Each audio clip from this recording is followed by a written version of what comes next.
Hello everyone, welcome back to my channel. तो part 5 की शुरुआत में जिया शॉप की साफ सफाई करने में लगी थी और साउथन उस पर नजर रखा हुआ था कि वो मक्कारी न मारे, लेकिन वो बिल्कुल भी मक्कारी नहीं करती है और अपना काम पूरी शिद्दत से करती है। थोड़ी देर बाद नेपोलियन, फेसिंग और ब्राउनी काम पे आते हैं तो वो शॉप की इतनी साफ सफाई देखकर जिया से कहते हैं, लिमी तुम तो कमाल हो, लेकिन तुमने साफ सफाई क्यों किया? तो वो कहती है, अगर मैंने शॉप अच्छे से चमका दिया तो बॉस मुझे यहाँ काम करने देंगे। तो फेसिंग कहती है, देखो साउथन ना बहुत ही स्वीट हार्ट के है, लेकिन वो दिखाते नहीं है, तो तुम्हें उनसे डर के उनकी सारी बात मानने की कोई जरूरत नहीं है। तभी पीछे से साउथन कहता है, अगर तुम लोग मेरी बात नहीं मानोगे तो तुम लोगों को सैलरी कौन देगा? तो तीनों कहते हैं, सॉरी बॉस, हम जा रहे काम करने, और वो चले जाते हैं। तो जिया कहती है, मैं भी अपना काम कर रही हूँ। तो साउथन स्माइल करके वहाँ से चला जाता है। बाहर जाके वो एक स्पाइडर को देखकर डर जाता है और जोर जोर से चिल्लाने लगता है। तो उसकी चिल्लाने की आवाज सुन के चारों बाहर आते हैं और कहते हैं, क्या हुआ बॉस, आप चिल्ला क्यों रहे हो? तो वो स्पाइडर को दिखा के कहता है, इसे जल्दी से यहाँ से हटाओ। तो जिया कहती है, बेचारा स्पाइडर ही तो है, मैं इसका घर कैसे उजाड़ दूं? तो वो कहता है, तो तुम इसे अपने घर में ले जाकर रखो, लेकिन ये आगे से यहाँ नहीं दिखना चाहिए। ये कह के वो डरते हुए चला जाता है।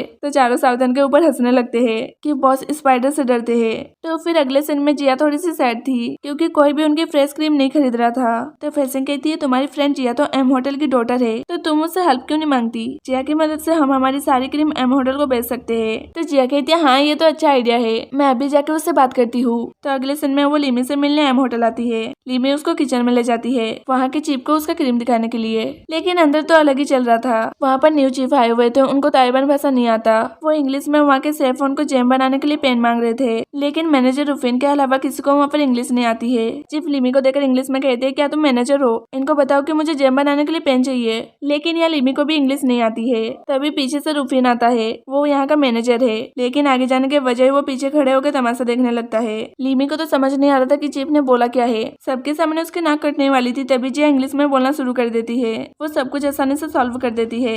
रुफिन ये देखकर उससे और भी ज्यादा इंप्रेस हो जाता है। तो फिर अगले सीन में जिया को क्रीम के लिए एम होटल से ऑर्डर मिल ही जाता है। वो बहुत ही ज्यादा खुश होती है और लिमी को थैंक्स कहती है। लिमी कल जिया के डैड के साथ कैंपिंग करने जाने वाली है, तो वो जिया को भी इन्वाइट करती है, लेकिन वो कहती है कि मैं तुम दोनों बाप बेटे उनके बीच में कैसे आ सकती हूँ। लेकिन असल में तो बाप बेटे के बीच में लिमी फंसी है। वो जिया को आने के लिए खूब ज्यादा मनाती है, तो वो मना नहीं कर पाती। लिमी उसे साथ में साउथन को भी लाने के लिए कहती है। जिया के जाते ही वहाँ पर रुफिन आ जाता है और वो लिमी को साइड में बात करने के लिए बुलाता है। तो लिमी तो डरी हुई थी कि इसे कुछ पता तो नहीं चल गया। रुफिन उससे कहता है, वो सब किचन में क्या था? तुम तो फ्रांस में पढ़ी हो ना, तो तुम्हें तो इंग्लिश आनी चाहिए। लिमी एकदम शॉक्ड कि अब मैं क्या बोलूं। वो कहती है, एक्चुअली पहले मुझे इंग्लिश पसंद नहीं था, तो मैंने डैड को ना बता के इंटरनेशनल स्कूल में नहीं, एशियन स्कूल में पढ़ा जहाँ पर इंग्लिश नहीं सिखाया जाता था। तो रुफिन कहता है, ओ अच्छा, तो तुम्हें इसलिए इंग्लिश नहीं आती? तो वो कहती है, हाँ प्लीज तुम मेरे डैड को ये मत बताना। तो वो कहता है, टेंशन नोट, मैं नहीं बताऊंगा। ये सुन के लिमी के सांस में सांस आता है। दूसरी तरफ जिया शॉप में आके नेपोलियन और साउथन को बताती है कि एम होटल को हमारी क्रीम बहुत ही ज्यादा पसंद आए, तो उनसे हमें बहुत ही बड़ा ऑर्डर मिलने वाला है। इस पर नेपोलियन तो बहुत ही खुश होता है, लेकिन साउथन को बहुत ही ज्यादा गुस्सा आता है। वो जिया को चिल्लाने लगता है कि तुमने किससे पूछ के एम होटल को क्रीम प्रमोट किया? तो जिया कहती है, इसमें पूछने वाली क्या बात है, ये हमारे लिए बहुत ही अच्छी अपॉर्चुनिटी है। तो नेपोलियन भी कहते हैं, हाँ बस लिमी ने सही तो किया। तो वो कहते हैं, बट मुझे एम होटल के साथ कोऑपरेट नहीं करना है।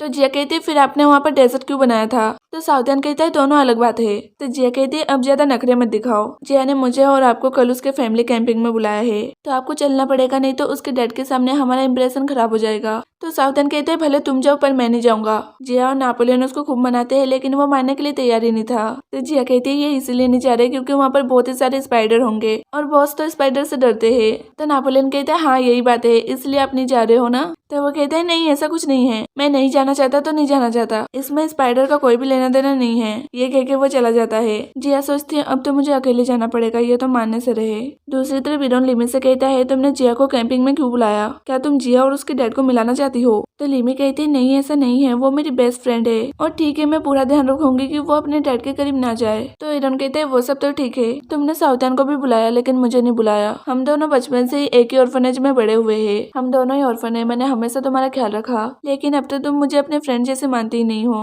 अब वो लिमी के ऊपर इतना इमोशनल अत्याचार कर रहा था कि वो उसे भी बुला लेती है। अगले दिन जिया कैंपिंग में जाने के लिए बस स्टॉप में बस का इंतजार कर रही थी। तभी वहाँ साउथन आ जाता है और जिया को कार में बैठने के लिए कहता है, मतलब कि वो जाने के लिए तैयार हो गया। साउथन जिया के लिए ब्रेकफास्ट लाया था। जिया कहती है, क्या आपने ये मेरे लिए बनाया? मुझे तो विश्वास ही नहीं हो रहा। तो वो कहता है, मैं इतना भी बुरा बॉस नहीं हूँ। जिया उसका बनाया हुआ ब्रेकफास्ट खाने लगती है। तो साउथन पूछता है, क्या इसका टेस्ट अच्छा है? तो वो कहती है, एक पेस्ट्री चीफ ने राइस बोल बनाए हैं, तो इससे अच्छा क्या हो सकता है। ये सुनकर सावधान स्माइल करने लगता है। तो फिर वो लोग कैंपिंग की जगह पे पहुंच जाते हैं। वहाँ सावधान इरोन से मिलता है। इरोन कहता है मैं लिमी का बचपन का दोस्त हूँ। सावधान विल एक बचपन का दोस्त? तो लिमी कहती है हाँ, लिमी और इरोन साथ में ऑर्फनेज में बड़े हुए। इसके बाद लिमी और जिया के डैड एक दूसरे से बाप बेटे वाला बहुत ही प्यार दिखा रहे थे। ये देखकर इरोन तो खुश था कि चलो बेचारे को एक प्यार करने वाले डैड मिल गए, भले वो उसके ना हो। लेकिन ये देखकर जिया बहुत ही सैड थी कि काश मेरी भी कोई फैमिली होती। तभी पीछे से सावधान टोकता है तुम मेरी मदद कर रही हो कि आराम फरमा रही हो? तो वो धीरे से कहती है तुम तो स्पाइडर की चिंता करो, कहीं वो आके तुम्हें खाना ले डरपोक कहीं के।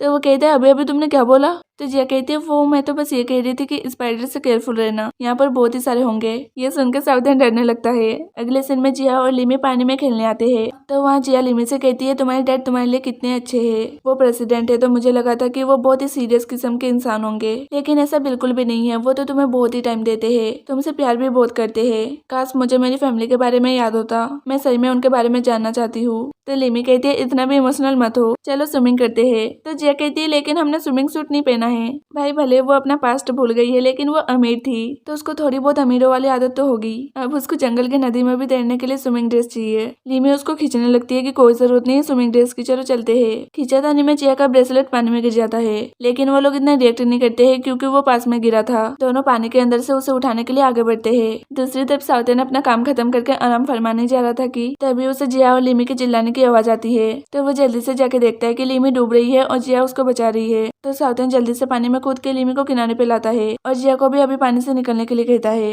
लेकिन जिया ना निकल के पानी के अंदर अपना ब्रेसलेट उठाने जाती है। इससे उसके पाँव में मोच आ जाती है, लेकिन वो किसी को भी नहीं बताती। अगले सीन में सब लोग साथ में बैठ के लंच कर रहे होते हैं। इरोन और जिया के डैड कैंप फायर के लिए लकड़ियां लेने चले जाते हैं और जिया भी वॉशरूम चली जाती है। अब बस सावधान और लिमी बचे हैं। तभी सावधान देखता है कि लिमी के कंधे पे एक स्पाइडर बैठा है। अब वो स्पाइडर को देखकर ऐसा रिएक्ट करता है कि जैसे उसके कंधे पे कोई सांप वगैरह बैठा हुआ है। वो चिल्ला चिल्ला के जिया को बुलाने लगता है, लेकिन वो तो यहाँ थी नहीं। यहाँ उसका रिएक्शन देखकर लिमी को तो फटी जा रही थी। वो भी डर के स्पाइडर को हटाने के लिए कहती है। सावधान जैसे तैसे उस स्पाइडर को नीचे गिरा देता है। तो स्पाइडर को देखकर लिमी डर के मारे सावधान को हकल लेती है। तभी पीछे से लिमी आके उन्हें साथ में चिपके हुए देख लेती है। तो उसको यहाँ पर बहुत ही बुरा फील होता है और ये पार्ट यहीं पर खत्म हो जाता है। तब तक के लिए बाय बाय एंड जाते जाते प्लीज मेरे चैनल को शेयर एंड सब्सक्राइब कर देना।